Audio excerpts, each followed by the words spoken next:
Good morning to you. Welcome to Next Level Church. Before we dive into things, I want to give a few shout outs. First off, I want to welcome those who serve in our military. Thank you so much for your service. Would you help me welcome them today? Second, I want to give a shout out to all of our small group leaders at Next Level Church, but to specifically one group in particular. One of our core values at Next Level is we believe you can't do life alone. And I hope that tragedy never happens to you. I hope that you never have to have like a scary call or a scary moment. But the truth is we live in a broken world, and it does happen. And our groups are the way that we are taken care of. It's the way that we have friendship and support. And a newer couple, military couple, had moved to our area, so they didn't have any family in the area. They started attending Next Level. They jumped into a group. Not very many of us even knew them because they were so new to our church. And unfortunately, their daughter, 2-year-old daughter, started having seizures and had to be admitted to the hospital. And it's an incredibly scary time if your parents dealing with this and not knowing what to do and being separated from family because they're military, their family's not here. And what I thought was amazing was how their small group surrounded them and cared for them. They prayed for them. Yeah, you can clap for that. Yeah. They prayed for them. They brought them meals. But then my favorite thing is that when their daughter was dismissed from the hospital, their group threw her a birthday party, and they had created an Amazon wish list, and our church had supplied all the gifts for her, and so they threw her a 2-year-old birthday party. And I want to highlight that because that is the reason why we do groups. I hope that you grow. I hope that you learn a little bit more about God in groups. But the reason that we do it is for friendship connection so that you don't live life alone. So I want to give that group a shout out. Would you help me? All right, today we are kicking off Christmas Spirit Month at Next Level Church. And I don't know how many times you have to do something before it becomes a tradition, but this is the second year that we've done Christmas Spirit Month. And so it might be becoming a tradition. And what that means is that every week we have a different theme, something along the lines of Christmas. And you will see, I want to show you the graphic of all the things that we have coming up. And you are going to get this as you leave today. You will get that. That's what you're going to get. And it lets you know everything that's happening this month. We have a Christmas movie Sunday, which is today. Wear your favorite ugly Christmas sweater is next week. So if you don't have one, still come to church. You don't have to skip it. But if you do have one or want to go buy one, next week is the week that we all rock our ugly Christmas sweaters. The third week of this series, though, is a big week for us. It's December 17th, and I want to highly encourage you, make sure you do not miss this week because there's a lot going on. The first thing is, it is Ornament Sunday, and so every family that attends will receive a Next Level ornament. But there's more. The Next Level ornament is our brand new logo that we have not shown anyone yet, and so you'll be some of the first people to see it. And also, not only will it be on the ornament, but the new logo will be all over our building. So you'll see it on all our new signage, and you'll see everything. And so that will also be incredibly exciting, and that's on the 17th. But then that day culminates with what we like to call Heart for the House. And it is a chance for our church to give back financially. And a lot of times, at the end of the year, people are looking for ways to give back financially to nonprofits. And this is a chance for our church to do that. And what I want to make sure that you hear, because some of you are new to this thing, and maybe some of you grew up in church, and maybe some of you didn't grow up in church, but I want to make sure all of you hear is that at Next Level, we never pressure you to give. If you don't want to give, if you don't have the means to give, then that's between you and God. There is zero pressure. But if you are an owner at Next Level Church, the challenge for you is to get alone with God and to simply ask God, how do you want me to participate? What do you want me to give? And I just want to highly encourage you to do that. Some of you have never heard God speak before, and this could be one of the first times that he speaks to you. And I just want you to get alone with him and say, okay, God, how do you want me to participate? And if God says don't give, okay, that's between you and God. But I just want to ask everyone just to go in with an open heart, open mind, and spend some time talking to God. We don't do a big sermon series around this. We don't hype it up a lot. We just let you know this is our goals, and this is what we're aiming for. This year for Heart for the House, we have 3 goals. And the first goal is new doors on our main entrance. The entrance that you walked in, if you look at the condition of those doors, they don't look great, but also they aren't functioning great. And so we have lots of issues with these doors, and we had a plan to replace them this year, but funds had to go towards another area, and so we had to put that off. And so here's what was sticker shock to me. If you're in construction, this won't be sticker shock to you. But when they told me how much it costs to get 2 new doors, I was blown away. It's $10,000 for 2 new doors. Ridiculous. I want to start building doors. I could retire if I built doors. It's insanely expensive, and so we've had to put that off for far too long. So we're hoping with Heart for the House we'll be able to have money to replace our new doors. The second thing that we want to do is redesign our kids' hallway. This building, we've been in here for 9 years. We were given this building as a gift, and from day one, we designed the kids' hallway. And back then, we had our own mascot called Justin Beaver, and it was a whole like woodsy theme. And so we've outgrown that. We no longer have Justin Beaver, and we no longer have a woodsy theme. And so we want to totally redesign the kids' hallway. And so funds for Heart for the House will go towards that. And then the third thing is transportation for student camp. We learned a very hard lesson. We took students to camp for the first time since 2019. COVID stopped all that stuff. We took them for the very first time. What we did not know is that through COVID, rental companies stopped renting out vans. And so we couldn't find vans anywhere. I literally, the only one I could find was in like New York. I had to drive to New York to get a van. I'm like, I'm not doing that. And so we ended up renting a bus to take students to camp.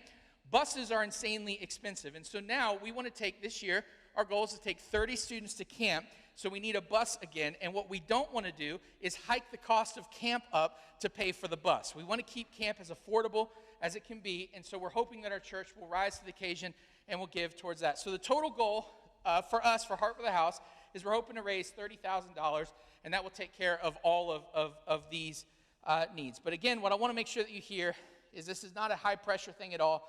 It is literally a spiritual challenge. And I want you just to get before God and say, hey, God, how can we participate? As a family, as a single, as a couple, how can we participate? How can we give towards this? And just do whatever God tells you to do. All right, one more thing before we dive in. We really want you to get into the Bible because the Bible is how you hear the voice of God. And if the only time you're hearing the Bible is on Sundays, you are starving yourself spiritually.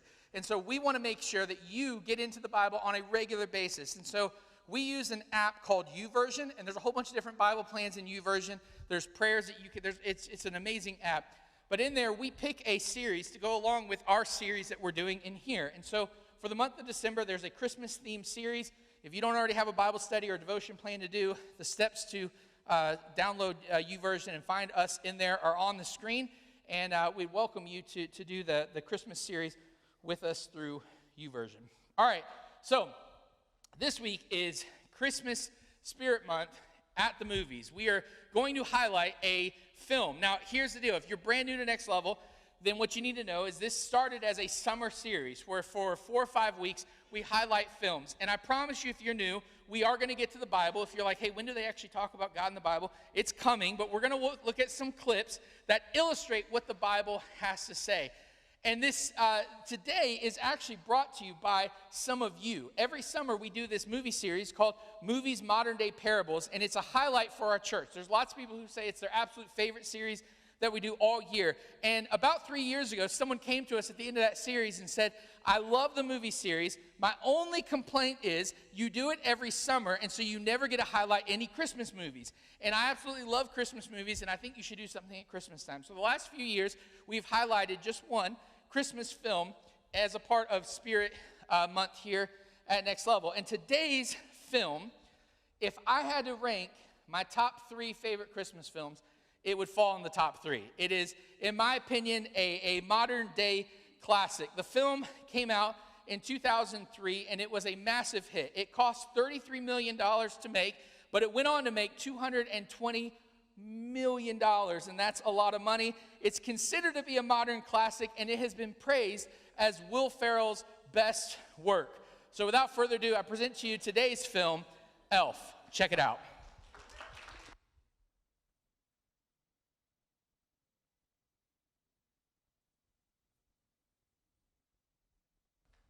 So that is the basic premise of Elf. If you don't like Christmas, if you don't like laughter, if you don't like joy, you will not like Elf. And I'm here to tell you that your heart is 2 sizes too small.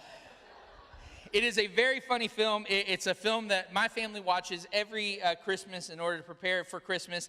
And the basic story of Elf is that it's about the elves and a baby sneaks into Santa's gift sack and ends up in the North Pole. It's an orphan baby, and so the baby ends up being raised by the elves. So it's a human being being raised by the elves. Fun fact, the scene that you just saw, the elf that walked in with the red on that had glasses, he's actually from the movie The Christmas Story. You'll shoot your eye out. Remember Ralphie? That's Ralphie making a cameo in Elf. Fun fact for you. But this sets up our next scene for the day. Check this out.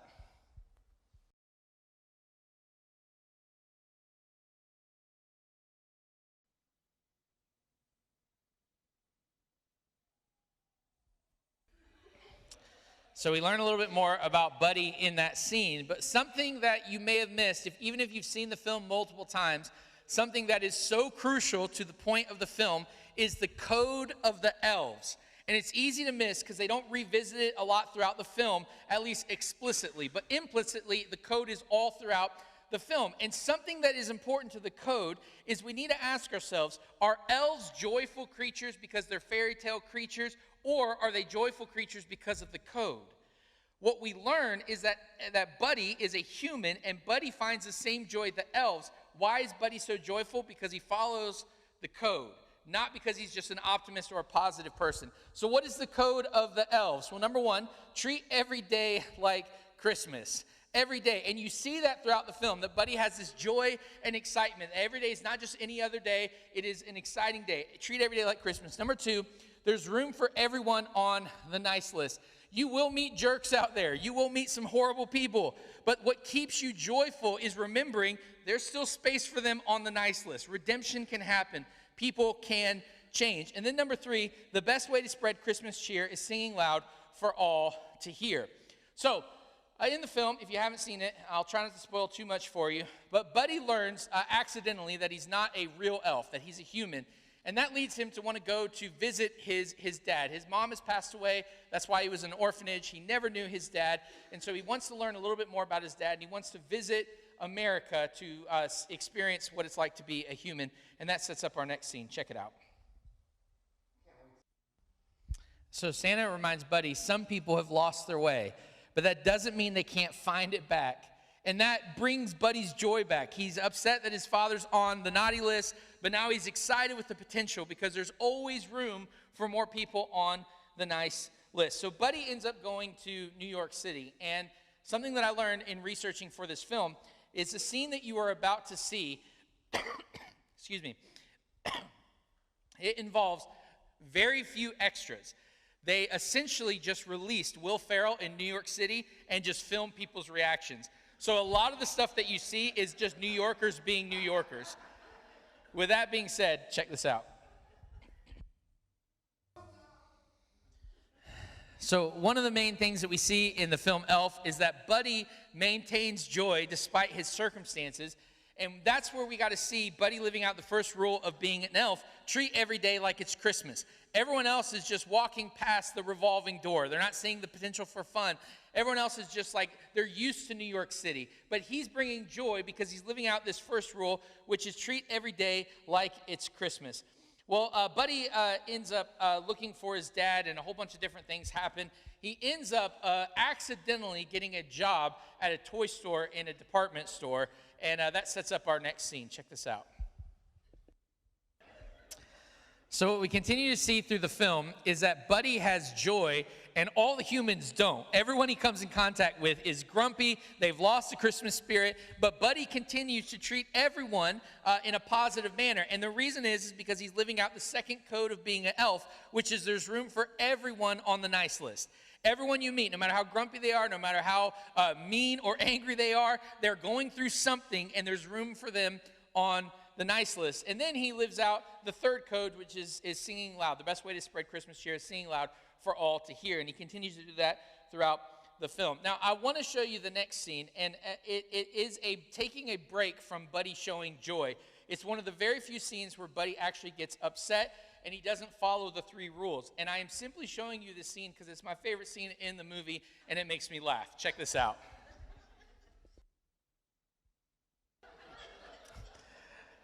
So that is literally one of the few times in the film Buddy doesn't show joy, But his reasoning is because Christmas is so important to him, when he sees someone being fake, he calls it out. He just can't stand that someone is impersonating Santa. But from here, the film continues to go on, and what we see is that Buddy spreads joy, and it becomes contagious. And literally, there are multiple scenes where he takes someone and teaches them how to see the world like he does. He teaches them the rules of the elves, and you see humans go from being grumpy to being full of joy. And that sets up our final scene for the day, where Buddy hangs out with his brother, who he just found out that he has. And his brother starts off grumpy, but then he shows him the world through Buddy's eyes. Check it out.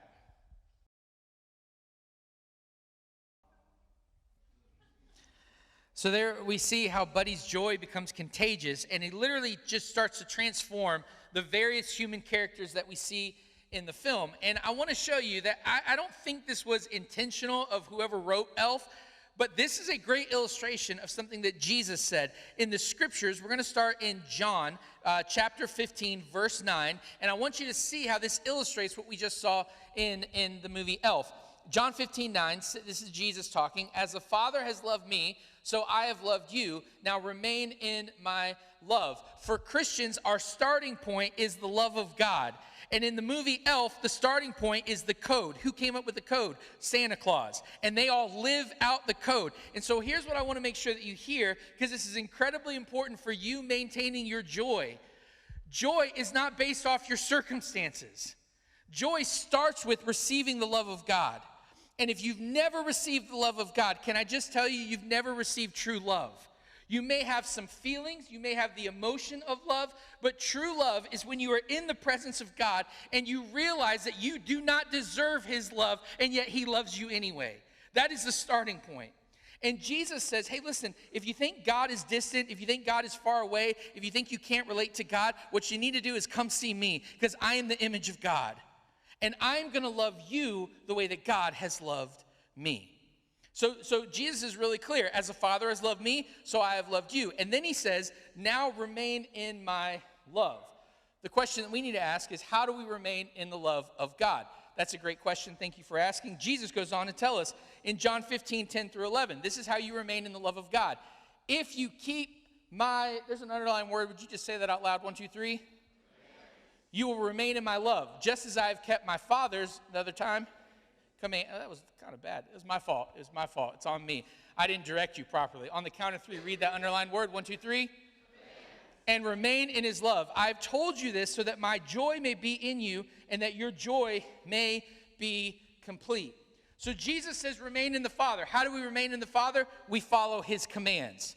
How does Buddy the Elf maintain joy in a very joyless world? He follows the commands. His joy is not based off his personality. His joy is not based off his circumstances. His joy is based off the code and living out the code.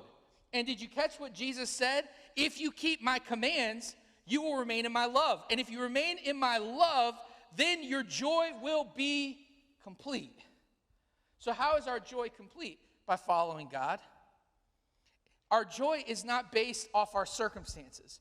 Our joy is not based off what we get for Christmas. Our joy is not based off if we maintain good health. Our joy is not based off how other people treat us or what other people do. For Christians, our joy is based off the Father's love.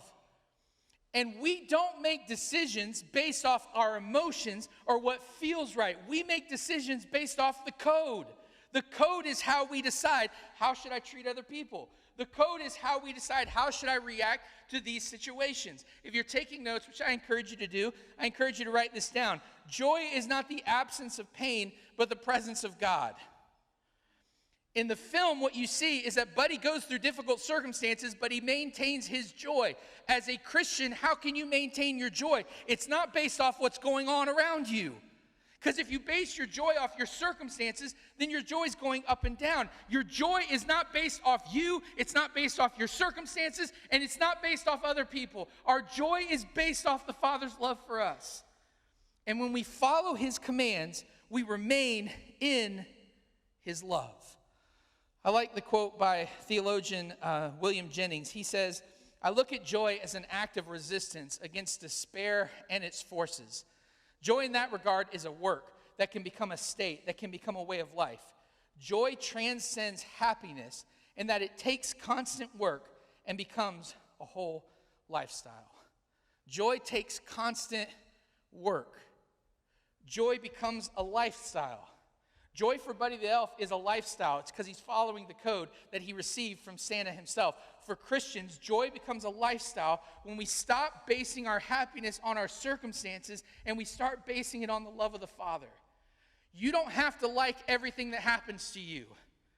You can be realistic and say, this is a stinky situation. I don't like this right now. But those situations shouldn't steal your joy, because your joy is not based off what happens to you. Your joy is based off the love of the Father. And when you obey him and you make your emotions obey him and you respond to him in a way that he has called you to respond, you maintain your joy. I often think that we simply have joy as a reaction to our circumstances, and that's why we're all over the place. But what Jesus says is that your joy will be made complete when you follow my commands. And then Jesus says specifically the command that he's talking about. This is how he ends this section in John 15:12. My command is this: love each other as I have loved you. Another time in Scripture, someone asked Jesus, hey, what are the greatest commandments? And he sums it up this way. He says, love God with all your heart, soul, and mind, and love your neighbor like you love yourself. If you are going through this Christmas season and you've lost your joy, can I tell you to get back to the Father? The greatest thing we can do is experience the love of the Father. It's to experience his joy. It's to understand how he's created us to be. And then when we receive his love and his joy, then we can live out the second command, which is what? Love each other the way that we have been loved by him. The question right now is, who in your life needs the love of God? Who in your life is on the naughty list? Who in your life has lost the Christmas spirit? Could it be that God has placed him in your life for you to point back to him? And it's going to be difficult. You're going to be around difficult family this Christmas season. You're going to be around some annoying neighbors this Christmas season. There's going to be some people at your job who have lost the Christmas spirit. How do you maintain your joy in Christmas? Stop basing your joy off your circumstances and start basing it off the love that God has for you. And when we do that, then we can love other people well. Because this world is hurting and it's broken, and there's so many people that don't have the love of God, and God has placed you in their life to be a Buddy the Elf and to point them back to a joy that is not based on circumstances. So may we be a people that remembers what the Christmas season is all about. The Christmas season is not about what we get or what happens to us. The Christmas season is about the love of a Father who sent his Son to ultimately die for us, and that's what our joy is found in. So may we find our joy in him, and may it be complete. If you're here today and you've never received the love of the Father, if you've never become a Christian, and you feel like God's tugging on your heart right now, I want to give you a chance to do that.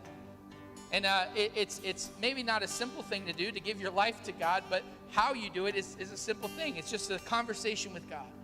And I want to lead you in that. If you're here today and you'd say, yeah, I've never received this joy of God, I've never surrendered my life, I've never made him king of my life, I want to give you a chance to do that with every head bowed and every eye closed.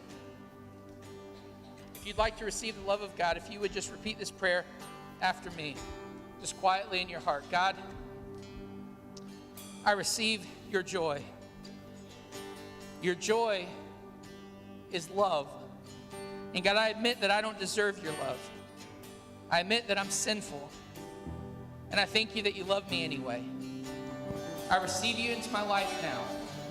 And I ask that you would make your joy complete, and that you would help me to live for you all the days of my life. I ask this in Jesus' name. Amen.